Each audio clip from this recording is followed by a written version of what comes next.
Good morning student 11th class. मैंने आपको अपनी प्रीवियस वीडियो के अंदर बीआरएस के कुछ फंडामेंटल आपके साथ डिस्कस किए थे।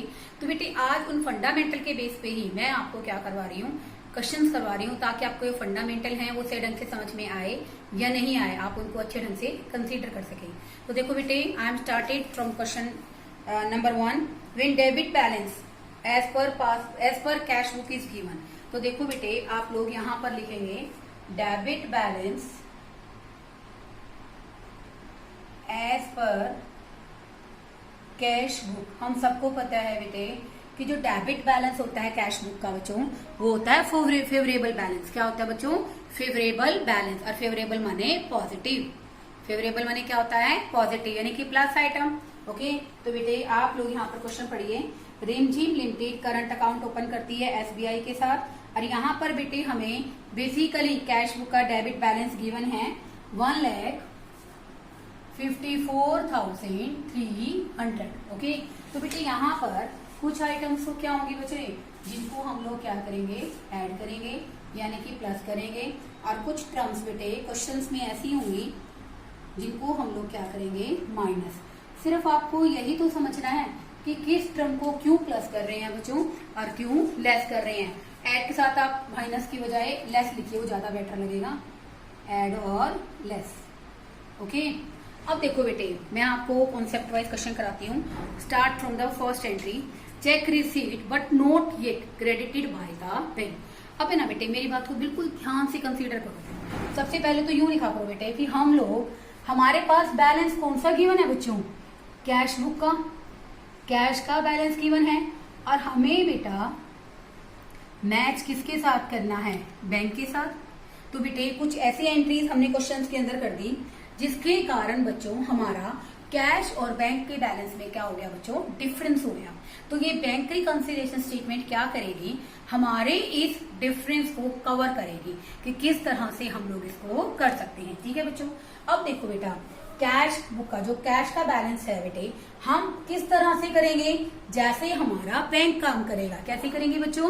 क्योंकि हमें हमारा कैश का बैलेंस किसके साथ मैच करना है बच्चों? बैंक के साथ। तो हम लोग वैसे ही काम करेंगे जैसे बैंक ने किया है। फर्स्ट वन देखिए, चेक डिपॉजिटेड। अब कैशियर बेटे जब चेक भेजेगा तो वो अपनी कैश बुक के बैंक कॉलम में चेक को क्या कर लेगा बच्चों, जमा कर लेगा। लेकिन बेटे बैंक ने आज तक भी, देखो दे रखा ना, but not credited by the bank. आप सबको पता होना चाहिए कि बैंक का क्रेडिट बैलेंस क्या होता है बेटे, प्लस होता है। आप कभी भी बैंक में पैसे जमा कराने जाते हैं, आपके पेरेंट्स जमा कराते हैं, तो आपके मोबाइल पे बैलेंस भी आता है कि there is a credit balance in your account that and that. Okay, तो बेटे क्रेडिट माने जमा। ठीक है, तो आपने तो कैशियर के रूप में चेक जमा कर दिया, बट बैंक ने जमा नहीं किया। तो बेटे आपको बैंक के अकॉर्डिंग काम करना है। आपने इसको प्लस कर दिया ना कैश बुक में, आप बेटे इसको वापस क्या कर दो बेटा, माइनस कर दो। क्या कर दो बेटा, माइनस। तो यहाँ पर बेटे फर्स्ट एंट्री जो है हमारी, check deposited but not, same लिख दो बेटे जैसे बुक में दे रखी है, but not credit by bank. तो बेटे इसलिए हम लोग इसको क्या कर देंगे, माइनस कर देंगे। यहाँ माइनस में लिख दीजिए बच्चों 75,450। ठीक है, नेक्स्ट एंट्री पढ़िए। Check issued but not presented for payment. कितने का चेक है बच्चों? 80,760 का चेक इशू करने का मतलब है पेमेंट। पेमेंट करेगा तो बेटा कैशियर अपने बैंक कॉलम से उस अमाउंट को क्या कर देगा बेटे, माइनस कर देगा। लेकिन बेटे कई बार क्या होता है कि आपने चेक इशू कर दिया, जिसको आपने चेक पे किया है वो आज तक भी बैंक में पेमेंट के लिए नहीं पहुंचा, या उसने बैंक से अभी तक वो चेक बेसिकली चेक को कैश में कन्वर्ट नहीं कराया। तो हमारा तो यहाँ बैलेंस कितने से घट गया बच्चों, 80,760। लेकिन वो बैंक में उसने उस चेक को प्रेजेंट ही नहीं किया। तो इसका इफेक्ट खत्म करने के लिए मैं वापस इन पैसों को कहाँ ऐड कर दूंगी बेटा, बैंक के अंदर। कहाँ ऐड कर दूंगी बेटा, कैश बुक के बैंक कॉलम के अंदर। तो लिखेंगे बेटे हम लोग, क्या लिखेंगे सेकेंड एंट्री में, check issued but note presented for payment. इसको अंडरलाइन कर दीजिए थोड़ा सा। Check issued but not presented for the payment. आप यहाँ पे एंट्री भी लिख दीजिए ताकि कोई कंफ्यूजन ना हो। तो बेटे ये अमाउंट है बेटे हमारी 80,760। नेक्स्ट देखिए, bank charges note recorded in a cash book. देखो बेटे, आप सबको पता है बैंक हमें कितनी सारी सर्विसेज प्रोवाइड करता है, उसके बदले में बैंक ने बैंक चार्जेस ले लिए। तो बैंक आपसे कैश में थोड़ी ना बैंक चार्जेस लेगा, बैंक तो आपका बैलेंस रिड्यूस कर देगा। तो यहाँ से बैंक ने क्या किया होगा, 1135 यानी कि 11,135 को माइनस कर दिया होगा, जिसके कारण बेटे हमारे बैंक का बैलेंस 1135 रुपए से क्या हो गया बेटे, कम हो गया। लेकिन कैशियर को कोई इन्फॉर्मेशन ही नहीं है। हमें करना किसके अकॉर्डिंग है, बैंक के अकॉर्डिंग है। बैंक में अगर कोई चीज सिर्फ बैंक में माइनस है तो मैं मेरे एज ए कैशियर अपने बैंक रिकंसिलिएशन स्टेटमेंट में उस चीज को क्या करूंगे बेटा, minus.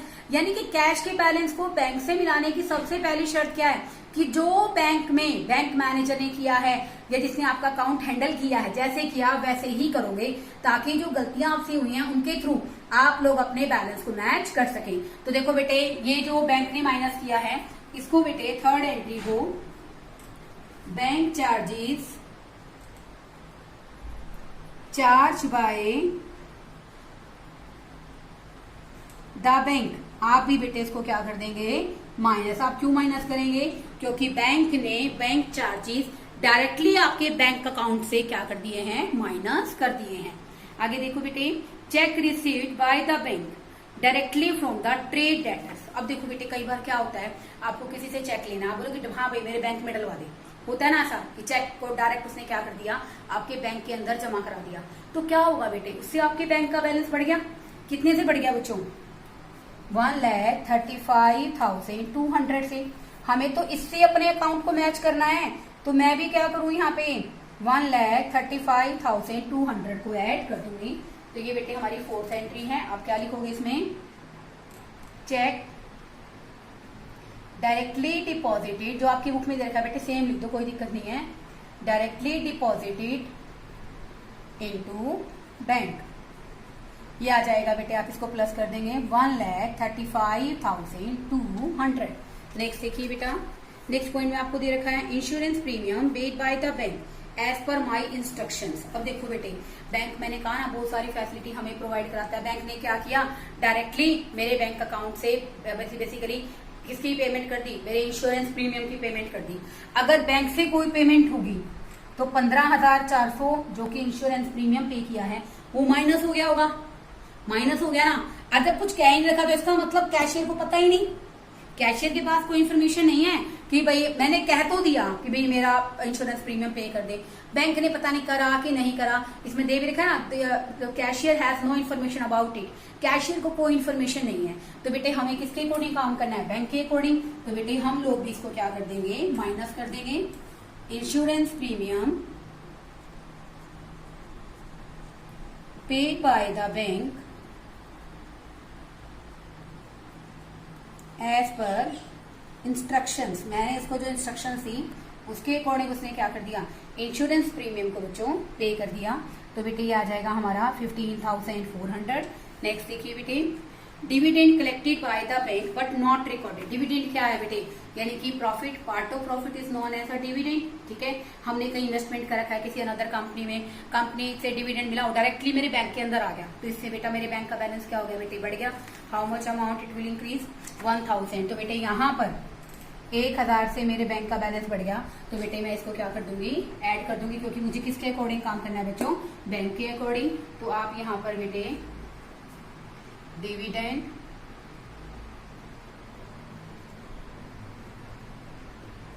Collected by the bank 1,000।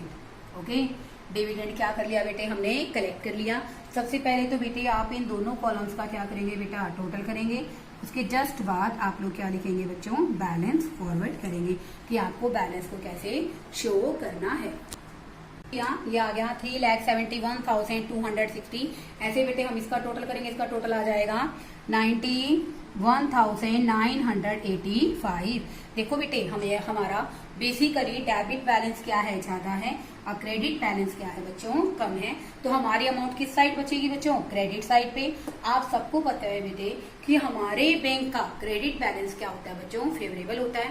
तो यहाँ पर क्या आ जाएगा बच्चों, डेबिट की जगह क्या आ गया, क्रेडिट, किससे मैच करना था अपने को? Credit balance as per passbook.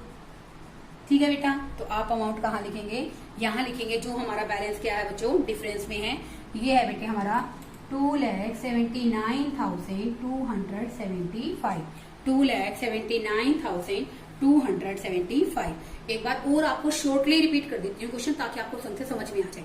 सबसे पहले तो बेटा डेबिट बैलेंस फेवरेबल होता है बच्चों, मैंने इसको प्लस आइटम में लिख दिया। ठीक है बेटा, उसके बाद क्या कहा कि चेक डिपॉजिट कराया बट जमा नहीं हुआ। देखो बेटे, कैशियर ने जमा किया, यहाँ जमा नहीं है ना, तो मैंने तुरंत इसको क्या कर दिया बेटे, माइनस कर दिया, क्योंकि मुझे तो कैश का बैलेंस बैंक से मैच करना है। मैं वही एक्टिविटीज करूंगी जो बैंकर करेगा। ओके, दूसरा पॉइंट क्या था?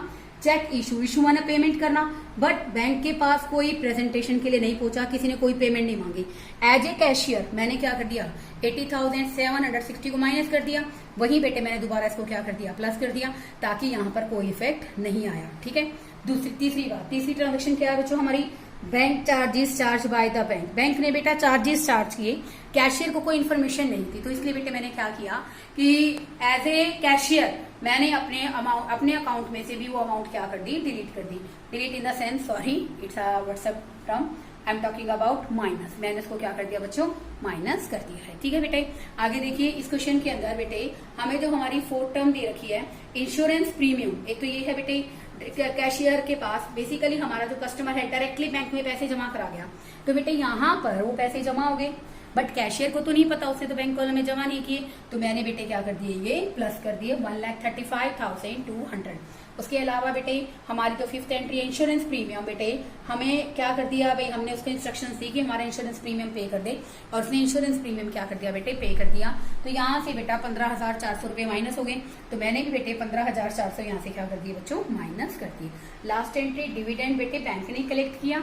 ओके, तो मैंने क्या किया बेटे, डिविडेंड बैंक ने कलेक्ट किया, तो बैंक का बैलेंस बढ़ गया, यहाँ प्लस है 1,000, मैंने भी यहाँ पर क्या कर दिया बेटे 1,000 को प्लस कर दिया। जब आप कैश का बैलेंस बेटे बैंक से मैच करती हैं, तो आपको वही एक्टिविटीज करनी पड़ेगी जो बैंक के ट्रांजेक्शन्स में हुई है। ठीक है, दूसरी बात आती है बैलेंसिंग की, दोनों तरफ का टोटल किया बच्चों हमने।